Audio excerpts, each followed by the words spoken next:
নবী সাল্লাল্লাহু আলাইহি ওয়াসাল্লাম রমাদান আসার আগ থেকেই রমাদানের প্রস্তুতি গ্রহণ করতেন। তিনি শাবান মাসে বেশি বেশি রোজা রাখতেন। রমাদান আসার কয়েকদিন আগে তিনি রোজা রাখা বন্ধ করে দিতেন এবং রমাদানের প্রস্তুতি গ্রহণ করতেন। আল্লাহ রাব্বুল আলামিন যে উদ্দেশ্যে এই মাসকে আমাদের উপর গনিমত হিসাবে দিয়েছেন, সেই উদ্দেশ্যটা যেন আমরা বাস্তবায়ন করতে পারি, আল্লাহ পাক তৌফিক দান করেন। সেই উদ্দেশ্যটা হচ্ছে কুতিবা আলাইকুমুস সিয়াম বা'দা আউযু বিল্লাহি মিনাশ শাইতানির রাজীম। আল্লাহ রাব্বুল আলামিন বলেছেন সূরা বাকারার মধ্যে, কুতিবা আলাইকুমুস সিয়াম, তোমাদের প্রতি সিয়ামকে ফরজ করা হয়েছে।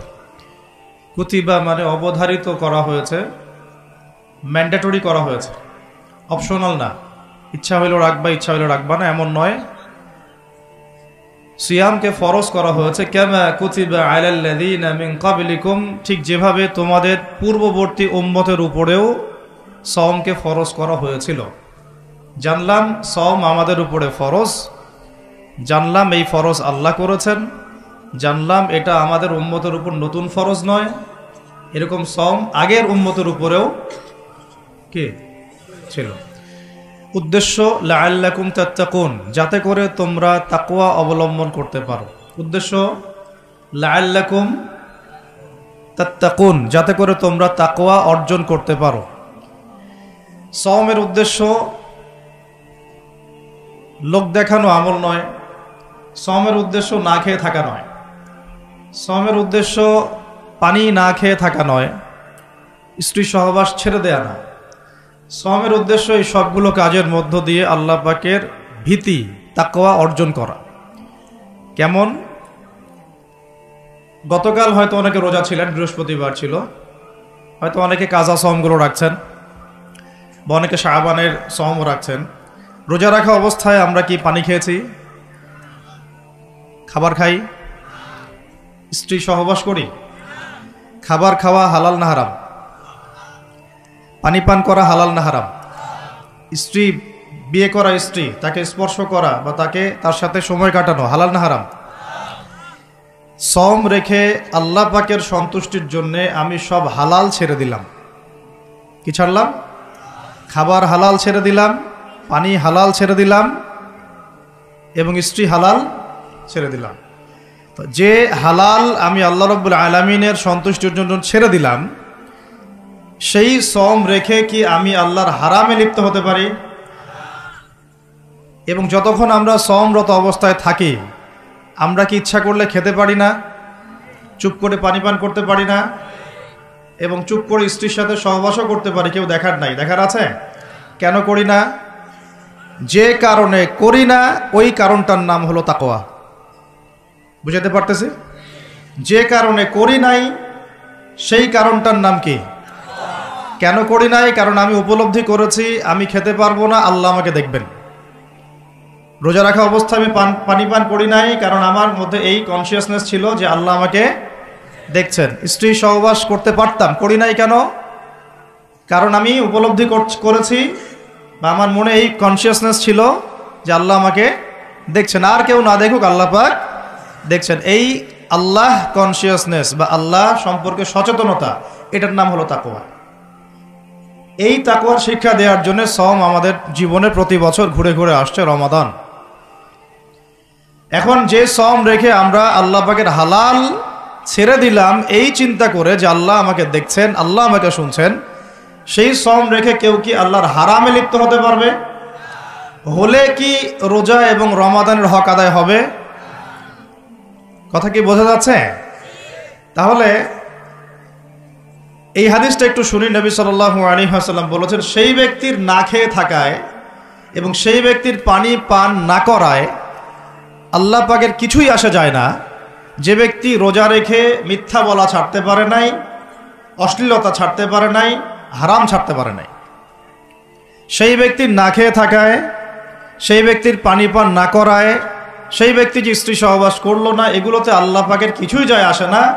যে ব্যক্তি রোজা রেখে মিথ্যা বলল, অশ্লীলতা প্রদর্শন করলো, অথবা গীবত করলো, অথবা আল্লাহ পাকের কাবায়ের ফাওয়াহিশে লিপ্ত হলো, তার মানে কুতিবা আলাইকুমুস সিয়াম কামা কুতিবা আলাল্লাযীনা মিন ক্বাবলিকুম লাআল্লাকুম তাত্তাকুন, এটা অর্জন করতে হলে রোজা রেখে আমাকে আল্লাহ পাকের সমস্ত হারাম ছেড়ে দিতে হবে। যে হালাল স্ত্রী আমি ছেড়ে দিলাম, সেই রোজা রেখে আমি হারামভাবে কোনো মেয়ের সাথে কথা বলতে পারি, অ্যাফেয়ার করতে পারে, কফি শপে বসতে পারে, বাইকে ঘুরতে পারে, জিনা করতে পারে? রোজা রাখার অর্থ হচ্ছে আল্লাহর সব হারাম ছেড়ে দেওয়া। এটাই রোজার শিক্ষা, লাআল্লাকুম তাত্তাকুন। আমরা প্রত্যেক বছর এই আয়াতের উপর বয়ান করি, খুতবা হয়, মিম্বর থেকে জুমার খুতবায় এই আলোচনাটা হয়। মূল কথাটা হচ্ছে এই উপলব্ধিটা আনা, আনতা আবুদুল্লাহ কাআন্নাকা তারাহ, তুমি এমনভাবে আল্লাহর ইবাদত করো যেন তুমি আল্লাহকে দেখতে পাচ্ছ। আল্লাহ আমাদের সামনে থাকলে বা আমরা যদি আল্লাহকে দেখতে পারতাম, আমরা কি বেনামাজি থাকতে পারতাম?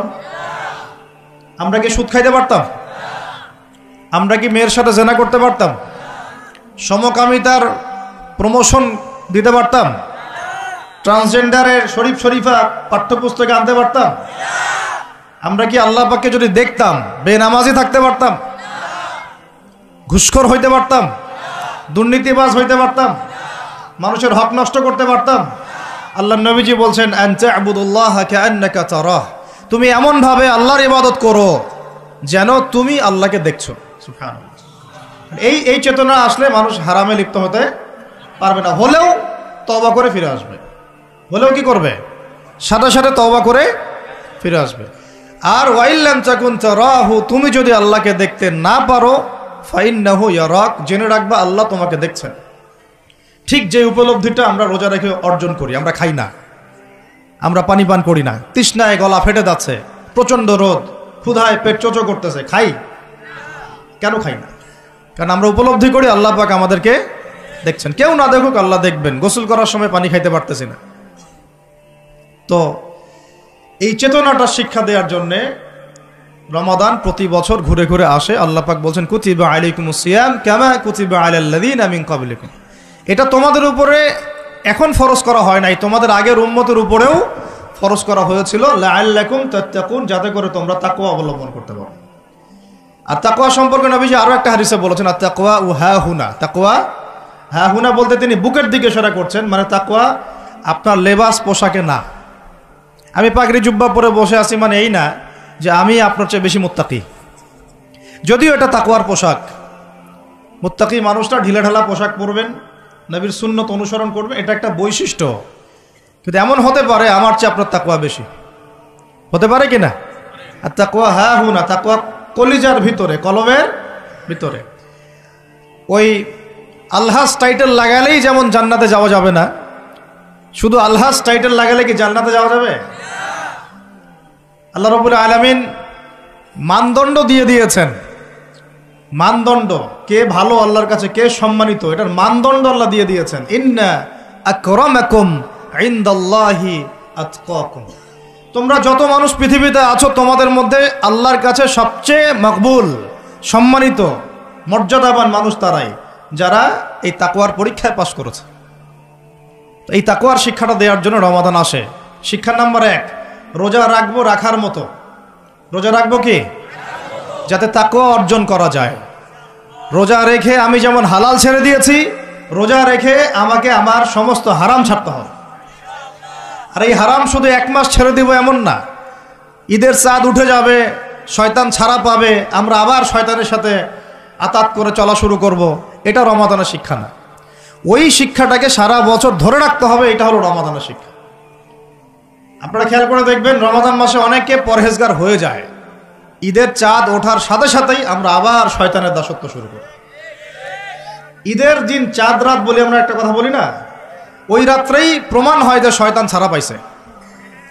যেভাবে ধুমধারাক্কা গান বাজনার, বেলাল্লাপনার, পিকনিক টিকনিক এগুলো হয়, বোঝা যায় শয়তান এতদিন বন্দী ছিল 1 মাস, এখন ছাড়া পাইছে।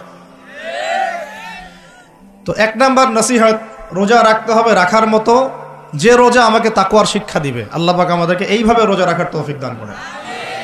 2 নাম্বার, আল্লাহ পাক তার আগে একটা কথা বলে নেই, এটা পরে ভুলে যাব আর কি। এই যে শুনলেন কুতিবা আলাইকুমুস সিয়াম, কুতিবা আলাইকুমুস সিয়াম, শুনছেন? অনেকে তো জানে, এখানে তালেব ইলম অনেকে আছেন, ওলামায়ে কেরামও আছেন, তাদেরকে ওয়াজ করার কিছু নাই আমার, আমি সাধারণ মানুষের জন্য বলছি।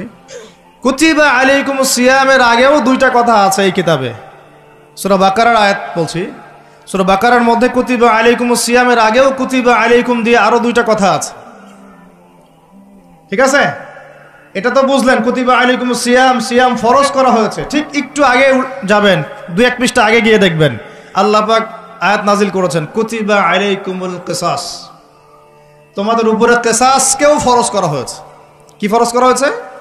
ওই যে কুতিবা আলাইকুমুস সিয়াম তো বুঝলো, এটা রোজা রাখতেছে 1 মাস, কুতিবা আলাইকুমুল কিসাস বুঝে না। কুতিবা আলাইকুমুল কিসাস আর কুতিবা আলাইকুমুস সিয়াম একই মিজানে না ভাইরা? বুঝতে পারতেছেন তো আপনারা? একই মিজানে, একই ওজনে না? তো কুতিবা আলাইকুমুল কিসাস, তোমাদের উপরে কিসাসকেও ফরজ করা হয়েছে। তোমাদের বলতে আমাদের সবার উপরে, মুসলিমদের উপরে। কিসাসটা কি? কিসাসটা কি? কেউ যদি কোনো ভাইকে অন্যায়ভাবে হত্যা করে, তাকেও সেভাবেই হত্যা করতে হবে, এটা হলো কিসাস। হাতের বদলে হাত, চোখের বদলে চোখ, কি কানের বদলে কান, এমনকি দাঁতের বদলে দাঁত, এর নাম কিসাস। আছে বাংলার জমিনে? আছে? কুতিবা আলাইকুমুস সিয়াম আছে আমাদের সমাজে, কুতিবা আলাইকুমুল কিসাস জাদুঘরে আছে। কোথায় আছে? ওটা ইমপ্লিমেন্ট করতে গেলে জাতিসংঘ বলবে যে আমরা মৌলবাদী হয়ে গেছি। আপনারা পড়েন প্রত্যেক রাতে তাবারাকাল্লাযী বিয়াদিহিল মুলক, তাই না? সূরা মুলক তো পড়েন রাতে, রাতের বেলা সূরা মুলক পড়ার অভ্যাস করেন। নবী সাল্লাল্লাহু আলাইহি ওয়াসাল্লাম এই সূরাটাকে বলেছেন এই সূরা কবরের আযাব থেকে বাঁচাই দিবে ইনশাআল্লাহ। উসমান রাদিয়াল্লাহু আনহু সামনে জান্নাত জাহান্নামের আলোচনা করা হলে তিনি কাঁদতেন না, খুব কম কাঁদতেন, কিন্তু কবরস্থানে কবর দেখলে তার দাড়ি অশ্রু দিয়ে ভিজে যাইত। কারণ এই জায়গায় যে পার পাবে সে সব জায়গায় পার পেয়ে যাবে ইনশাআল্লাহ। ওই জায়গার একাকিত্বে ওই আযাব থেকে বাঁচাবে একটা সূরা, কি নাম? সবাই মুখস্থ করবেন ইনশাআল্লাহ। মাত্র 30টা আয়াত আছে। নবীজি বলেছেন এই সূরা তার পাঠকারীর জন্য সুপারিশ করবে আল্লাহর সামনে, মানে সুপারিশ করবে আল্লাহ পাকের সাথে জোর করবে, না আমার পাঠকারীকে মাফ করে দাও, দিতেই হবে। এক পর্যায়ে আল্লাহ পাক মাফ করে দিবেন ইনশাআল্লাহ। তো এই সূরাটা 30টা আয়াত আছে। নবীজি বলেছেন আমার মন চায় সবাই যেন এই সূরাটা মুখস্থ করে। তো নবীর একটা মন চায়, আমরা সেটা করব না? 2টা সূরা আমাদের মুখস্থ থাকা দরকার সবার। বড় বড় সূরার কথা বলছি, ছোট ছোট সূরা তো আপনারা সবাই অনেকে জানেনই। একটা সূরা ইয়াসিন, একটা হলো সূরা মুলক। সূরা ইয়াসিন পড়বেন একেবারে সকালবেলা ফজরের পরে, এবং ইনশাআল্লাহ বড় বড় বুজুর্গানের দিন যারা ছিল তাদের ডেইলি রুটিনের মধ্যে সূরা ইয়াসিন থাকতোই থাকতো। এটা তেলাওয়াত করে তারা হাজত পেশ করতেন আল্লাহর কাছে, এবং এর ওসিলা আল্লাহ পাক ওই হাজত পূরণ করে দিতেন। এটা পরীক্ষিত আমল। সূরা ইয়াসিন সবার কলিজার মধ্যে থাকা চাই, আল্লাহ পাক তৌফিক দান করেন। আর রাতের বেলা পড়বেন সূরা মুলক। কোন সূরা? যদি আরও পারেন সূরা ওয়াকিয়া পড়বেন। অনেকে বলেন রিজিকের সমস্যা, রিজিকের সমস্যা দূর হওয়ার অন্যতম একটা আমল হচ্ছে সূরা ওয়াকিয়ার তেলাওয়াত। রাতের বেলা কোন সূরা? ইযা ওয়াকাআতিল ওয়াকিআ লাইসা লিওয়াকাআতিহা কাযিবা, এই সূরাটা তেলাওয়াত করবেন রাতের বেলা। আরও একটা সূরা আছে রাতে তেলাওয়াত করার জন্য, আলিফ লাম মিম সিজদা। আলিফ লাম মিম সিজদা, এটাও তেলাওয়াত করতে পারেন। তো যাই হোক, সূরা মুলকের প্রথম আয়াত আপনারা পাবেন তাবারাকাল্লাযী বিয়াদিহিল মুলকু ওয়া হুয়া আলা কুল্লি শাইইন কাদির। আমরা এটা পড়ি, শুধু খালি পড়ি, প্রত্যেক হরফে 10 নেকি হবে, এই জন্য পড়ি বেশিরভাগ মানুষ। কারণ বাংলাদেশের বেশিরভাগ মানুষ কোরআনের অর্থ জানে না। বাংলাদেশের 16 কোটি মুসলমানের আমার ধারণা 15 কোটি কোরআনের অর্থ জানে না। 1 কোটি মানুষ জানতে পারে যারা মাদ্রাসার সাথে সম্পৃক্ত আর কি। এই জন্য আমরা বলি যে যদি পাঠ্যপুস্তকে কোরআন শিক্ষাটা বাধ্যতামূলক থাকতো তাহলে বাংলার 16 কোটি মানুষ কোরআনের অর্থ জানতো। এই কাজটা কি খারাপ হতো না ভালো হতো? আর শিক্ষামন্ত্রীকে এটা কে বুঝাবে? আপনারা বুঝাতে পারলে বুঝান, কে বুঝাবে? কারণ এই যাদেরকে দায়িত্ব আল্লাহ পাক দিয়েছেন তাদেরকে এটা বুঝাবে কে? আমরা তো ছোট মানুষ। যদি নবী সাল্লাল্লাহু আলাইহি ওয়াসাল্লামের জীবনী সিরাত প্রত্যেকের পাঠ্যপুস্তকে বাধ্যতামূলক থাকতো, 16 কোটি মুসলিম জনগণ নবীর জীবনী জানতে পারত। এখন 16 কোটির মধ্যে 15 কোটি জানে না নবীর জীবনীতে কি হয়েছে। এটা তো বেসিক পড়াশোনা। যদি আমরা একটা ভাইরাসকে ভয় করে মসজিদ একেবারে বন্ধ করে ফেলতে পারি, মাস্ক পরাইতে পারি সবাইকে, সোশ্যাল ডিস্টেন্স 10 হাত দূরে দূরে দাঁড়াও। হ্যাঁ, নবীর জামানাতেও অনেক সমস্যা হয়েছে, কিন্তু এরকম করে ডিস্টেন্সে দাঁড়ানো হয় নাই। যাই হোক, এটা তো জাতিসংঘের আন্ডারে চলতেছে বিশ্বটা আর কি। তো এখন এটা যদি আমি চাপ দিয়ে করাতে পারি, তাহলে আমি পাঠ্যপুস্তকের মধ্যে নবীর সিরাত এবং কোরআন বাধ্যতামূলক করতে পারি না? এই যে আমরা যারা 15-20 বছর ইউনিভার্সিটিতে পড়েছেন, স্কুল কলেজ ইউনিভার্সিটি, এখানে কারা কারা পড়েছেন হাত তোলেন দেখি একটু। যারা অনার্স মাস্টার্স কমপ্লিট করেছেন বা পড়তেছেন এখনো, আপনারা আছেন কতজন? আছে অনেকে, হাত নামান। এখন আপনারা ভাই বাংলা পড়েছেন না? নজরুল, রবীন্দ্রনাথ, বঙ্কিমচন্দ্র, শরৎচন্দ্র ইত্যাদি ইত্যাদি। ইংরেজি পড়েছেন না? ব্যাকরণ, দাঁত ভাঙা ব্যাকরণ। বাংলা ব্যাকরণ পড়েছেন না? দাঁত ভাঙা, কারক, সমাস, বিভক্তি, হাবিজাবি। হ্যাঁ, এই হাবিজাবি দিয়ে আবার ইস্যু বানাই দিস না তোরা, মুশকিল কথা বলা এখন। এটা তো আমরা কথার কথা বলি আর কি। তারপরে কেমিস্ট্রি পড়েন নাই? হ্যাঁ, ফিজিক্স পড়েন নাই? বায়োলজি পড়েন নাই? তারপরে আমরা হায়ার ম্যাথ করতাম, জটিল জটিল সূত্রগুলো মুখস্থ করেন নাই? কত কি পড়েছেন। কিন্তু এই পড়াশোনাগুলো কেন করেছেন? সিলেবাসে ছিল, আমাকে পড়তে হবে, যদি না পড়ি পরীক্ষায় পাস করতে পারবো না, পরীক্ষায় পাস না করলে রেজাল্ট আসবে না, রেজাল্ট না আসলে চাকরি পাবো না, চাকরি না পাইলে রিজিকের ব্যবস্থা হবে না, রিজিকের ব্যবস্থা না হইলে বিয়ে শাদী হবে না, বিয়ে শাদী না হইলে জীবনটাই বরবাদ। এই তো ফিলোসফি, তো এইটাই, রাস্তা তো এটা না। তো এখন চাপ দিয়ে এত কিছু পড়লেন, বিসিএস কোচিং করেছেন অনেকেই চাকরির পরীক্ষা দিচ্ছেন, নিয়োগ বিজ্ঞপ্তির পরীক্ষা দিচ্ছেন, প্রাইমারি পরীক্ষা দিচ্ছেন, সবই পড়তেছেন। আমি নিজেও পড়েছি এগুলো আমার মুখস্থ ছিল সবই, এখনো হয়তো ধরলে বলতে পারবো কিছু, যদিও এগুলোর চর্চা আমরা বন্ধ করে দিয়েছি আর কি। আর কথা হচ্ছে, একটা রিজিকের সোর্সের জন্য আমি যে 15 বছর এই পড়াশোনাগুলো করলাম, যদি আমার সিলেবাসের মধ্যে কোরআন থাকতো, হাদিস থাকতো, নবীর সিরাত থাকতো, তারপরে ধরেন সাহাবীদের জীবনী থাকতো, ইসলামের ইতিহাস থাকতো, বেসিক ফিকহ আকীদা থাকতো, আমি কি বাধ্য ছিলাম না এগুলো পড়ে পরীক্ষা দেওয়ার জন্য? তখন আমাদের এই জেনারেশনের ইসলামিক শিক্ষায় উন্নতি হইতো না? সবকিছু দাওয়াত দিয়ে হয় না, অনেক কিছু উপরের লেভেল থেকে চালু করতে হয়, তাহলে জনগণ সেটা মেনে নিতে বাধ্য থাকে। এই রমজান মাসে দেখবেন বাজারে অনেক সিন্ডিকেট হবে, আপনি এগুলো মিষ্টি মিষ্টি কথা বলে এগুলো বন্ধ করতে পারবেন না। যখন এরকম দুর্নীতিগুলো হবে বাজারে, মার্কেটে, ধরবেন, মোবাইল কোর্ট বসাবেন, 6 মাসের জন্য ঢুকাবেন, পারলে একটা করে আঙ্গুল দিবেন কাইটা, তারপর দেখবেন সব সিধা হয়ে গেছে। সব কিছু দাওয়াত দিয়ে আর ওয়াজ করে হয় না, একটা সিস্টেম থাকে। আমি বলি কি, একটা বিষয় বুঝেন, একটা জিনিস হচ্ছে, একটা বিষয় হচ্ছে প্রাকৃতিকভাবে উৎপন্ন হচ্ছে কিছু জিনিস, আর আপনি একটা ফ্যাক্টরি দিয়েছেন, ফ্যাক্টরি থেকে উৎপাদন বাড়বে না কমবে? আপনি হাতে উৎপাদন করতেছেন একটা জিনিস, মনে করেন কাপড়ে পাঞ্জাবি জুব্বা, আর জুব্বার একটা ফ্যাক্টরি দিয়েছেন, উৎপাদন কোথায় বেশি হবে?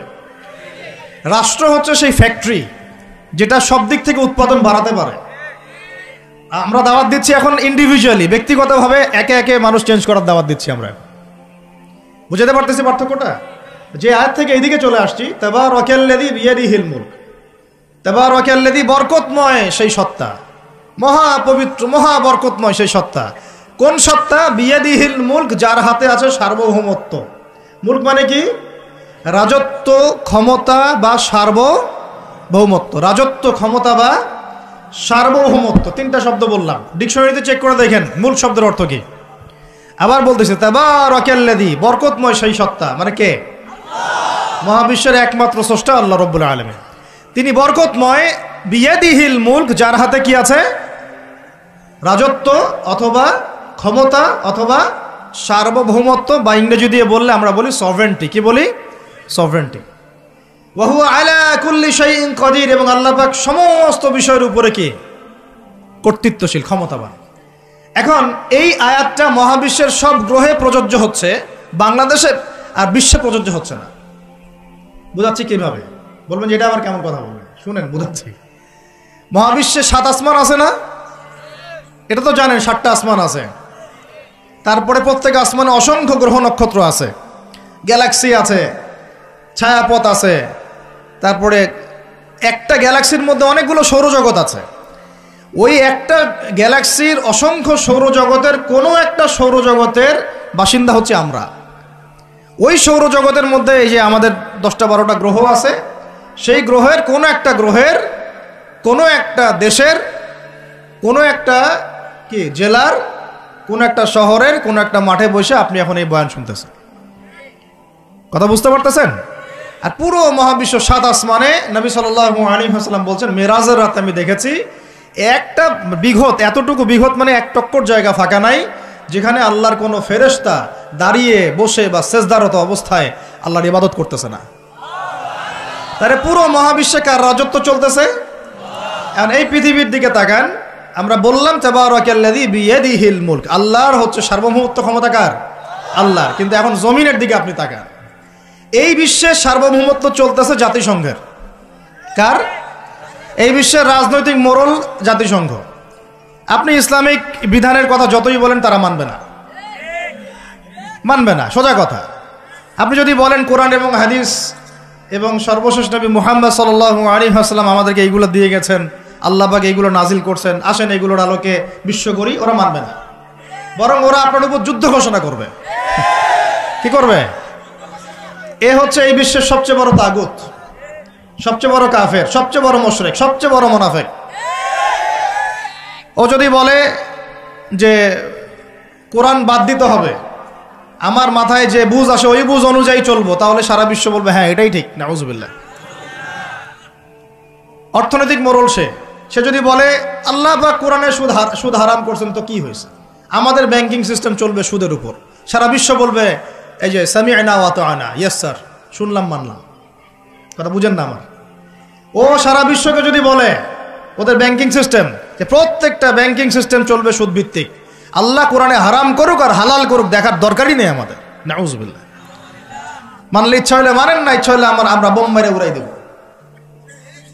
ইচ্ছা হলে মারেন, না হলে কি একেবারে দিব শেষ কইরা।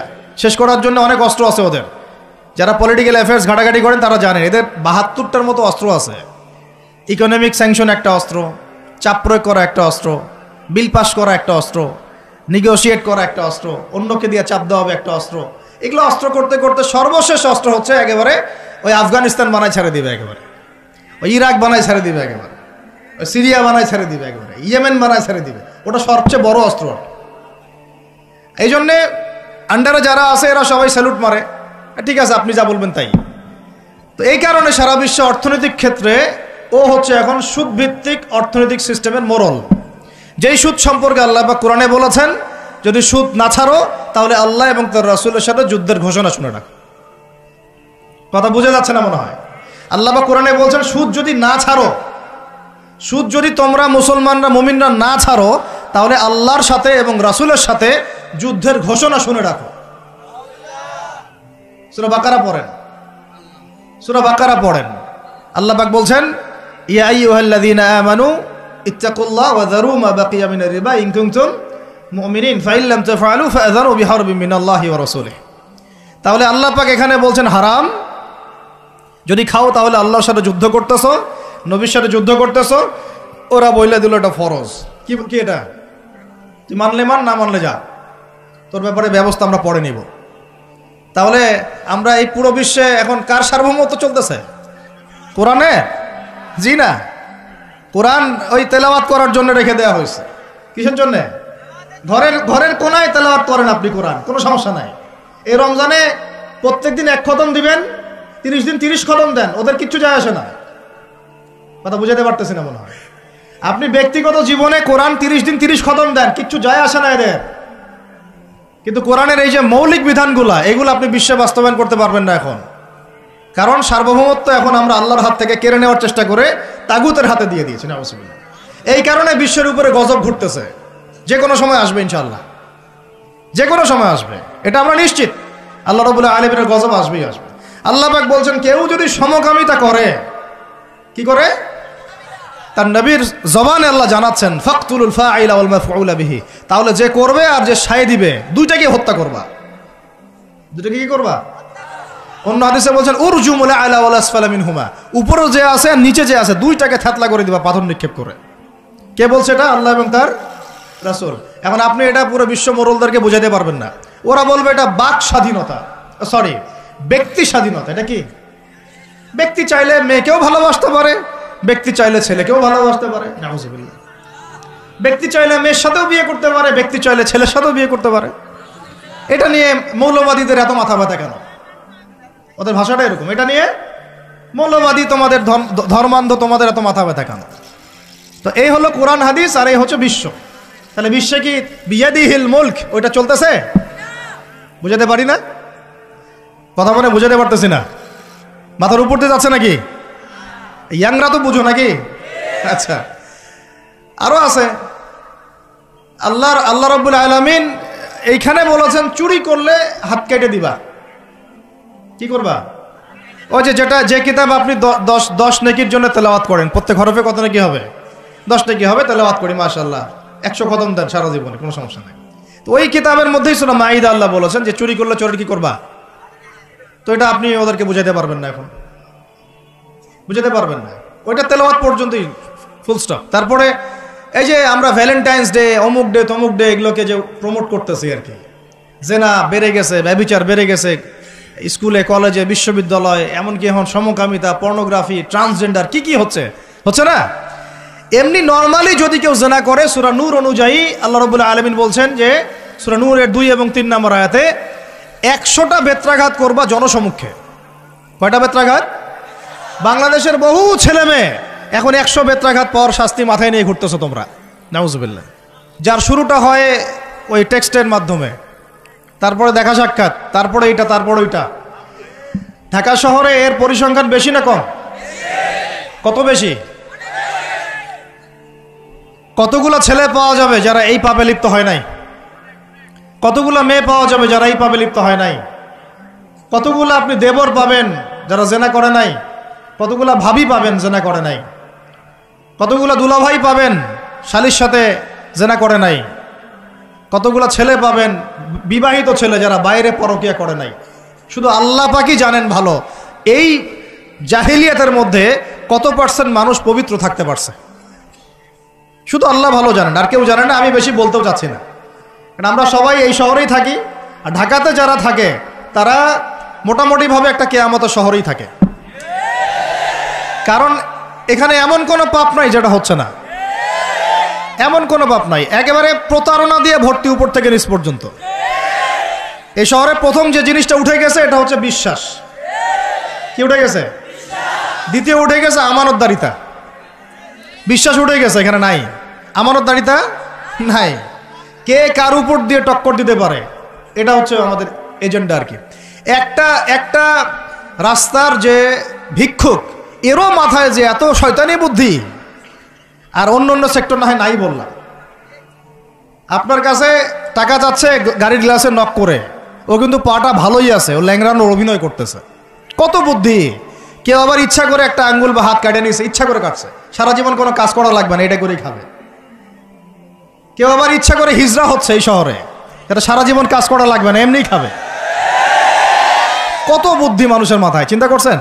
যাকে আপনি টাকা দিচ্ছেন 10 টাকা, ওর ফ্ল্যাট আছে, আপনার কিছুই নাই, ওরই জমি আছে।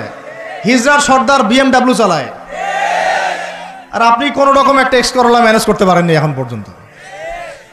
প্রতারণা দিয়ে ভর্তি, প্রতারণা, আমানতের খেয়ানত, দুর্নীতি, পদে পদে বাটপারি, আর কি বলবো, মানুষকে ঠকানো, জুলুম করা, সুযোগ পাইলেই সুযোগ নেওয়া, সুযোগ পাইলে একটু সুযোগ নেওয়া। আর বিভিন্ন জায়গায়, স্পেশালি মানে কিছু বড় বড় জায়গায় এমন কিছু মানুষকে বসায় দেওয়া হয়েছে যাদের মনে হয় ইসলামের নাম শুনলেই ভিতরে মানে তেলে বেগুনে জ্বলে ওঠে একেবারে। ইসলাম শব্দটা শুনলেই গায়ে জ্বালা শুরু হয় একেবারে। তো বেশি দিন নাই ইনশাআল্লাহ, হয় আল্লাহর গজবে এগুলো ধ্বংস হবে, অথবা ইনশাআল্লাহ তাআলা আবাবিল পাখি তো আর আসবে না পাথর ছুটতে। আবাবিল তো পাখির নাম না, আবাবিল মানে তো ঝাঁকে ঝাঁকে, মানে এটা তো ওই আবরাহার বাচ্চা আবরাহার যুগ না যে আবাবিল আসবে আর পাথর ফেলবে। আসবে, পাথর ফেলার প্রজন্ম তৈরি হবে ইনশাআল্লাহ। মূল সমস্যাই হচ্ছে করাপশন, দুর্নীতি, মূল সমস্যাই। এটা যদি না থাকতো সারা বিশ্বে বাংলাদেশকে টক্কর দেওয়ার মতো কান্ট্রি খুব কমই থাকতো। কে না জানে এগুলা, সবাই জানে, আর আমরা মেনেও নিয়েছি এইগুলা ভাই, চুপচাপ মনে মনে মেনে নিয়েছি যে ওইখানে গেলে এত দেওয়া লাগবে, ওইখানে এত না দিলে আমার এটা হবে না, ওইখানে এটা দিতে হবে, ওইখানে এটা করতে হবে, আমরা মেনেও নিয়েছি মাশাআল্লাহ। আর যখন জুলুম মানুষ মেনে নেয় তখন আরো বড় জালেমকে আল্লাহ পাক চাপায় দেয়। এই জন্য আমাদের এই অবস্থা সংশোধন হচ্ছে না, ইল্লা মাশাআল্লাহ, আল্লাহ যে কবে করবেন আল্লাহ ভালো জানেন। তবে বিশ্বাস করেন, আপনারা বলেন যে এখন মুসলিম প্রধান দেশ, আমি একটা স্টেটমেন্ট দিয়ে দিচ্ছি এখন বসে বসে, এখন এটা হচ্ছে একটা মুনাফেক প্রধান দেশ। প্রমাণ করতে চাইলে আমার সাথে বসেন। মুনাফেকের আলামত যে কয়টা আছে, কি এক নাম্বার কি, কথা বললেই মিথ্যার উপর দাঁড়ায় আছেন সবগুলা। 2 নাম্বার, আমানত রাখলেই খেয়ানতের উপর খেয়ানত, খেয়ানতের উপর খেয়ানত। মনে করেন আমি একজন ইমাম সাহেব, আমি যদি আমার দায়িত্বে পালন ঠিক মতো না করে আমিও খেয়ানতকারী। এই যে লেকচার দিতে বসছি, এখন আমি যদি চিন্তা করি যে ডাইনে বামে কথা বলে সময় পার করে দেই, হক কথা বলার দরকার নাই, বললে আবার এটা সেইটা, আমি হচ্ছে এখানে এই চেয়ারের খেয়ানতকারী। প্রত্যেকটা ক্ষেত্রে চলতেছে এগুলা। 3 নাম্বার হচ্ছে যখনই ওয়াদা করে কি করে বলেন তো, কয়জন ওয়াদা রাখি আমরা? কোন কোন সময় দেখা যায় অমুসলিম ওয়াদা রাখছে, মুসলমান রাখে নাই। দুধ কিনতে যাবেন, আমরা হিন্দু ভাইয়ের দোকান খুঁজতেছি, ও পানি মিশাবে না, আপনার কনফিডেন্স তৈরি হয়ে গেছে। মুসলমানের দোকানে যান না, কেন? ও পানি মিশাবে। কি একটা অবস্থা, কি একটা অবস্থা। নবী সাল্লাল্লাহু আলাইহি ওয়াসাল্লাম একদিন এভাবে লেকচার দিচ্ছেন, মানে খুতবা দিচ্ছেন। একজন দাঁড়িয়ে বলছেন, সাহাবী, যে কবে কিয়ামত হবে ইয়া রাসূলুল্লাহ? তিনি বলছেন যে যখন দেখবা যে অনুপযুক্ত ব্যক্তির হাতে দায়িত্ব অর্পণ করা হয়েছে, তখন ফান্তাজুরিস সাআ, কিয়ামতের অপেক্ষা করতে থাকো। আমরা এই যুগে বাস করতেছি না? এমন করে পাপ নাই এই শহরে হচ্ছে না। মূল পাপ কয়েকটা হচ্ছে। 1 নাম্বার হচ্ছে শিরক, কি হচ্ছে? তারপরে হচ্ছে প্রতারণা, তারপর হচ্ছে জুলুম, প্রচুর জুলুম, মানে দুর্বল পাইলেই জুলুম করতে যাচ্ছি আমরা। যদি দেখি ও আমার চেয়ে একটু দুর্বল, আমি জুলুম না করলে পেটের ভাত হজম হচ্ছে না। জুলুম করাটাকে আমরা ক্রেডিট মনে করি যে আমি জিতে গেলাম। আরে ভাই, কাল কিয়ামতের মাঠে কি হবে আপনার আমার অবস্থা? কাল কিয়ামতের মাঠে কি হবে অবস্থা? নবী সাল্লাল্লাহু আলাইহি ওয়াসাল্লামের কথা কি মিথ্যা? তিনি বলছেন কিয়ামতের মাঠে বহু মানুষ উঠবে উহুদ পাহাড়ের সমান নেকি নিয়ে। একেবারে উহুদ পাহাড় দেখছেন আপনারা? কেউ অনলাইনে দেখে নেন, বিশাল পাহাড়। জানাজার নামাজে শরীক হইলে 1 কেরাত নেকি হয়। 1 কেরাত মানে 1 উহুদ পাহাড় সমান। আর মাটি দিয়ে আসলে আরেক কেরাত নেকি হয়, মানে আরেকটা উহুদ পাহাড়ের সমান। উহুদ পাহাড়ের সমান আরো উঁচু উঁচু নামাজের নেকি, জাকাতের নেকি, হজের নেকি, ওমরার নেকি নিয়ে উঠবে বহু মানুষ। আমরাই হয়তো বা তারা, আল্লাহ পাক আমাদেরকে মাফ করুন, আমিন। ওঠার পরে বহু মানুষ সামনে দাঁড়ায় থাকবে। কাউকে গালি দিছে, কাউকে অন্যায়ভাবে মারছে, কাউকে রিমান্ডে নিয়ে একেবারে পেদানি দিছে, নির্দোষ ছিল। কারো নামে মিথ্যা মামলা দিছে, কারো নামে অপবাদ ছড়াইছে। বেচারা ভালো ছিল, সৎ ছিল, অপবাদ ছড়াই দিছে। কারো নামে ধরেন যে কারো গীবত করছে, কারো টাকা নিয়ে টাকা দেয় নাই, হ্যাঁ, কারো জমি আত্মসাৎ করে খাইছে, ভূমিদস্যু ছিল। মানে মানুষের সাথে জড়িত পাপ ছিল। কি ছিল? অন্যের সাথে জড়িত, মানে অন্যের হক নষ্ট করছে আর কি, অন্যের। এখন আল্লাহ পাক বলবেন যে তোমার এই ঋণ এখন শোধ করো। ওই দিন তো ঋণ শোধ করার কোনো বুদ্ধি আছে? বুদ্ধি নেই। এখন কি পদ্ধতি? ফেরেশতাদেরকে বলা হবে এই ব্যক্তির আমলনামায় যে নেকিগুলো আছে, ওই নামাজের নেকি, রোজার নেকি, হজের নেকি, যাকাতের নেকি, এইগুলা দিয়ে ওদের আমলনামা ভর্তি করো, যারা পাওনাদার দ্বারায় আছে। এই ভর্তি করতে করতে করতে করতে এক সময় দেখা যাবে এই ব্যক্তির আমলনামা ফাঁকা হয়ে যাবে। তখন কি হবে? ফেরেশতাদেরকে বলা হবে ওই যে যারা ভুক্তভোগী, ওদের আমলনামা থেকে গোনাহ নিয়ে এই ব্যক্তির আমলনামায় ঢাল। নাউজুবিল্লাহ। এরপরে ওই ব্যক্তিগুলো দেখা যাবে জান্নাতে চলে গেছে, মাজলুম ছিল পৃথিবীতে, ওই দিন সফল হয়ে গেছে, জান্নাতে চলে গেছে। এবারটা দুনিয়া জালেম ছিল, এই জাহান্নামে চলে গেছে। নাউজুবিল্লাহ। আল্লাহ পাক আমাদেরকে এরকম মানুষের হক নষ্ট করা থেকে হেফাজত করে নেন। ভাই, মানুষের হক নষ্ট করতে যায় না। নিজে আমল তো এমনিই কম, ভাঙাচুরা ইমান, মুনাফিকের মতো বসবাস করতেছি। এখন তো আমরা মুনাফিকের মতো বসবাস করতেছি এই দুনিয়াতে। এখন যারা আমার মনে হয় মন থেকে ইমানের দাবি করতে পারে শক্তভাবে যে হ্যাঁ আমরা ইমানদার, এরা হচ্ছে গাজ্জার ওই মুজাহিদ ভাইরা। বুঝেন না এই কথা? তারা মনে হয় দাবি করতে পারে যে হ্যাঁ আমরা ইমানদার। আমরা তো নেফাকের উপরে আছি এখন, আমরা তো স্বীকৃতি দিতে পারতেছি না, এখন সত্যকে স্বীকৃতিও দিতে পারি নাই, বরং আমরা মানচিত্র থেকে ফিলিস্তিনের মানচিত্র উঠাই দিলাম, দিয়ে যারা জালেম ওদেরটা প্রতিষ্ঠা করলাম। ওইটাও পাঠ্যপুস্তকে আসছে। আপনারা তো শুধু একটাই শুনে বসে আছেন, একটাই শুনে আছেন না আপনারা? শরীফ শরীফা তো আছেই, এইটাও একটা ইস্যু ছিল। আল্লাহ পাক আমাদেরকে চোখ খুলুন, আল্লাহ পাক আমাদের চোখ খোলার তৌফিক দান করেন। আর ভাই বাইরের চোখ তো সবারই খোলা, ভিতরের চোখটা খোলার তৌফিক দান করেন। আমি অনেক ভিতরে চলে আসছি, বুঝাইতে চাচ্ছিলাম যে এই বিশ্বে এখন আল্লাহ পাককে সার্বভৌম ক্ষমতার অধিকারী মানা হচ্ছে না। এটা হচ্ছে বৈশ্বিক শিরক। রাজনৈতিক ক্ষেত্রে আমরা আল্লাহর সার্বভৌমত্ব মানছি না, অর্থনৈতিক ক্ষেত্রে আমরা আল্লাহর দেয়া বিধান মানছি না, শিক্ষা ক্ষেত্রে আমরা আল্লাহ পাকের দেয়া শিক্ষানীতি মানছি না, সংস্কৃতির মধ্যে আমরা আল্লাহর সংস্কৃতি মানছি না, ব্যক্তি জীবনে, ইবাদতের জীবনে, পারিবারিক জীবনে, সামাজিক জীবনে আমরা আল্লাহ পাকের সার্বভৌমত্বকে বাদ দিয়ে মানুষের সার্বভৌমত্ব প্রতিষ্ঠা করেছি। আর আমরা তেলাওয়াত করতেছি তাবারাকাল্লাযী বিয়াদিহিল মুলক, আবার পড়তেছি কুলিল্লাহুম্মা মালিকাল মুলক, হে বলুন হে রাজত্বের অধিকারী, তুতিল মুলকা মান তাশা ওয়া তানজিউল মুলকা মিম্মান তাশা। আয়াতটা জানেন না আপনারা? সূরা আলে ইমরানে আছে। তো আমাদের কথা আর বাস্তবতার মধ্যে অনেক ফারাক। আল্লাহ পাক আমাদেরকে কোরআন গভীরভাবে অনুধাবন করার তৌফিক দান করেন। খালি তেলাওয়াত করলেই হবে না ভাই, এর অর্থটা জানতে হবে। অর্থ না জানলে পরে তেলাওয়াত করলে নেকি হবে না, এটা বলি নাই আমি। বলেছি শুধু তেলাওয়াত করলেই পুরো হক আদায় হয় না, শুধু তেলাওয়াত করলেই পুরো হক আদায় হয় না, 100 বার হয় না। আবার বলতেছি শোনেন ভালো করে, তেলাওয়াত করলে প্রত্যেক হরফে 10 নেকি হয়, কিন্তু শুধু তেলাওয়াত করলেই কোরআনের সম্পূর্ণ হক আদায় কোশ্চিনকালেও হয় না। এই যে অর্থগুলো না জানলে আপনি কিভাবে বাস্তবায়ন করবেন, বুঝবেন কিভাবে, কি বলেছেন আল্লাহ পাক কোরআনে? এই যে একটা আয়াত নিয়ে এতগুলো কথা বললাম, আপনারা এখন চোখ খুললো যে সারা বিশ্বে আল্লাহর সার্বভৌমত্ব সভরেন্টি নাই। এখন আমরা মানুষেরটা প্রতিষ্ঠা করেছি কিছু কিছু জায়গায়, ইল্লা মাশাআল্লাহ, কিছু কিছু জায়গায় আমরা মেনে নিয়েছি যে আল্লাহ পাকই সার্বভৌমত্ব ক্ষমতার অধিকারী। এখন তো এটা মানুষের হাতে উঠাই দিয়েছেন। আল্লাহ পাক আমাদেরকে পাঠাইছেন দুনিয়াতে তার খলিফা হিসেবে। কি হিসেবে?